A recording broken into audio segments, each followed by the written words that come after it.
Coaching centre Kotananduru మీ పిల్లల బంగారు భవిష్యత్తుకు భరోసా ఇచ్చే ఏకైక సంస్థ మన ఏవిఎం కోచింగ్ సెంటర్ కోటనందూరు. అతి త్వరలో న్యూ బ్యాచ్లు TET plus DSC, EAMCET, POLYCET, APRJC, Sainik, Navodaya. AVM coaching centre Kotananduru.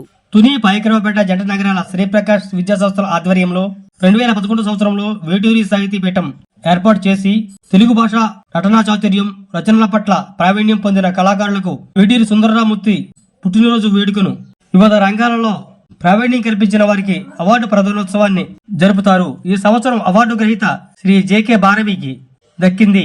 ఈయన బహుభాషా కోవిదుడు, నటనా చాతుర్యుడు, దర్శకేంద్రునిగా రచనల పట్ల అవలేలగా అవపాసన చేసిన శ్రీ జేకే భారవికి శ్రీప్రకాష్ విద్యా సంస్థల అధినేత చిట్టూరి విజయప్రకాష్ అవార్డు ప్రదానోత్సవాన్ని చేశారు.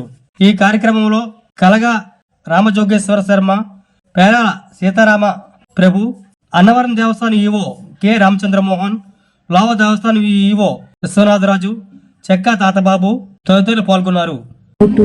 అక్షరానికి తీరని చేటు అటమిన్నట్టి వాని పొడిగెంతన్నట్టు ఆయన పాటలకి ఎత్తుపల్లాలు కొలవలేము.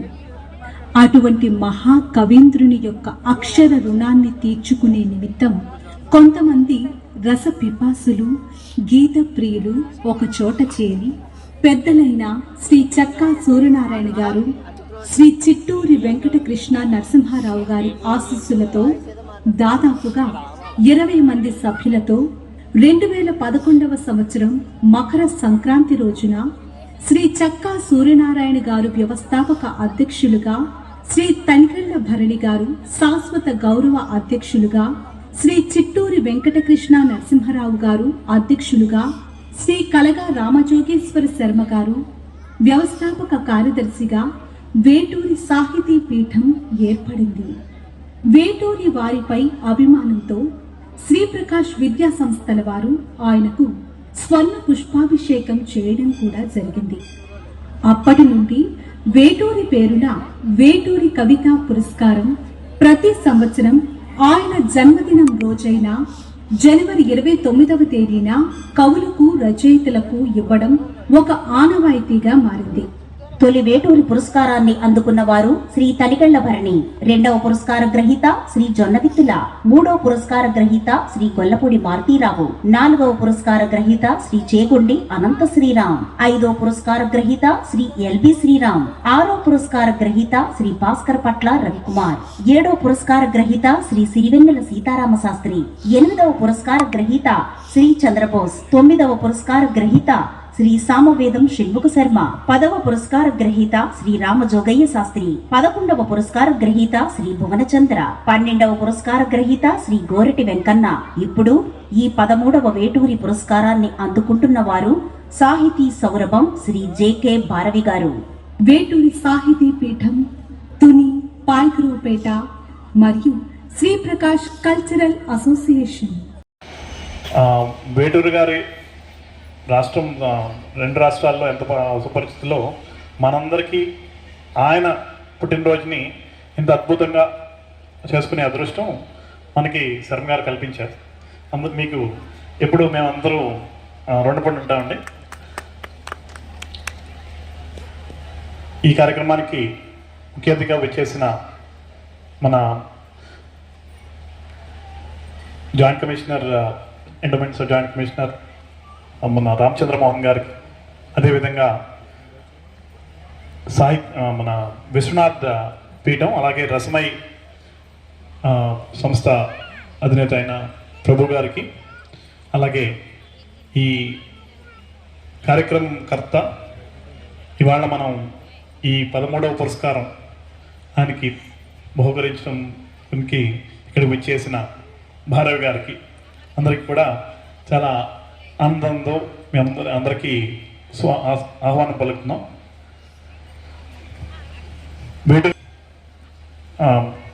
ఆయన అదృష్టం ఏంటంటే వేటూరి గారికి సన్మానం చేసుకునే అదృష్టం ప్రత్యేకంగా శ్రీప్రకాష్లో ఉన్న వాళ్ళందరికీ కలిగింది. ఆయన్ని పలుమార్లు ఇక్కడికి తీసుకొచ్చి ఆయన తుని పట్ల, అలాగే మన శ్రీప్రకాష్ స్కూల్ పట్ల కూడా ఆయన ఒక పాట అందించారు. అనుబంధం వాళ్ళతో. ఆయన పర్టికులర్గా చిన్నప్పటి నుంచి, అంటే పర్టికులర్గా నా జనరేషన్లో పర్టికులర్గా చెప్పాలంటే ఆయన పాటలు మాకు ఆల్మోస్ట్ సాహిత్యం అంతా కూడా ఆయన పాటల ద్వారానే తెలుస్తూ ఉంటుంది. ఈ పర్టికులర్ ఈ జనరేషన్ అయినా సరే కాకపోతే మ్యూజిక్ డామినేట్ చేసేస్తుంది. ఇప్పుడు ఏంటంటే లిరిక్స్ మీద ఫోకస్ కన్నా మ్యూజిక్ డామినేట్ అయిపోతుంది. కానీ భాష నేర్చుకోవాలంటే ఇవాళ పాటే ఒక ఏంటంటారు, అదొక మన వెహికల్లా అయిపోతుంది అనమాట. ఇప్పుడు భారవి గారు చెప్తా ఉంటారు, ఏదన్నా సాధించాలి అంటే, ఏదన్నా మనం అనుకున్నది ప్రజల్లోకి తీసుకెళ్ళాలి అంటే సినిమా మీడియా మాత్రమే తీసుకువెళ్తుంది, మిగతా మీడియాల కన్నా సినిమా మీడియా మాత్రమే తీసుకువెళ్తుందని. అలాగే ఇవాళ తెలుగు భాష కూడా పాట ద్వారా, సినిమా పాట ద్వారానే ఎక్కువ తెలుసుకుంటున్నారు. సో మా జనరేషన్లో పర్టికులర్గా ఆయన అటు ఎన్టీ రామారావు దగ్గర నుంచి కానీ మన చిరంజీవి అలాగా ఇంచుమించుగా 2005 వరకు కూడా ఆయన రాసిన పాటలు అద్భుతంగా రాస్తూ చాలా రంజింపజేశారు. అదేవిధంగా ఒక ఫిలాసఫీ అది కూడా మనకి అలవాటు చేశారు ఆయన పాటల ద్వారా. జృంభణముగా నుక్తుల్ సుశబ్దంబు శోభిల్లంబల్కుము నాదువాక్కునను సంప్రీతిన్ జగన్మోహిని పుల్లాబ్జాక్షి సరస్వతి భగవతి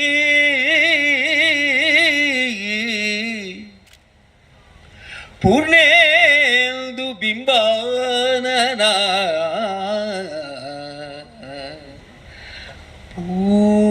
పూర్ణేందు బింబాననా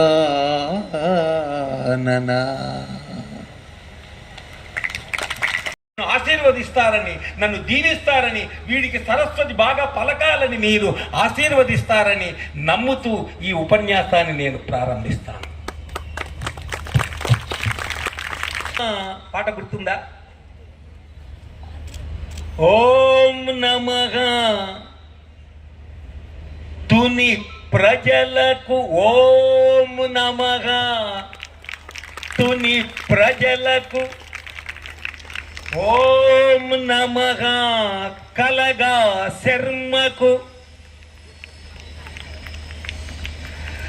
ఓం నమః రసిక రాజులకు, ఓం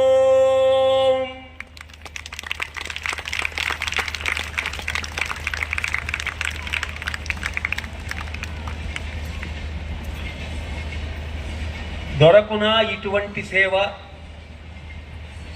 ఈ దుర్యోధన దుశ్శాసన దుర్నిరీతి లోకంలో? వేణువై వచ్చాను భువనానికి, గాలినైపోతాను గగనానికి, అబ్బని తీయని దెబ్బ వేద విహార హరా జీవేశ్వరా.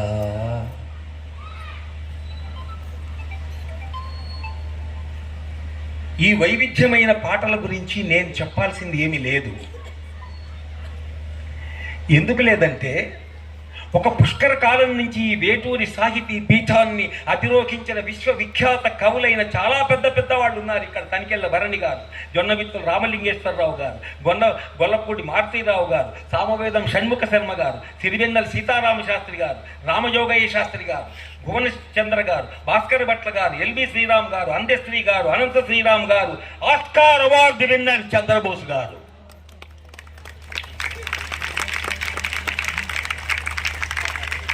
నేను దీంట్లో రాసుకున్న వీళ్ళందరికీ కరతాళ ధ్వనులు చేద్దామని, కానీ మెల్లగా చేస్తున్నారు మీరు.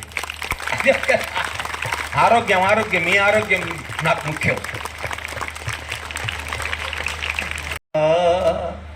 వేద విహార హరా జీవేశ్వరా.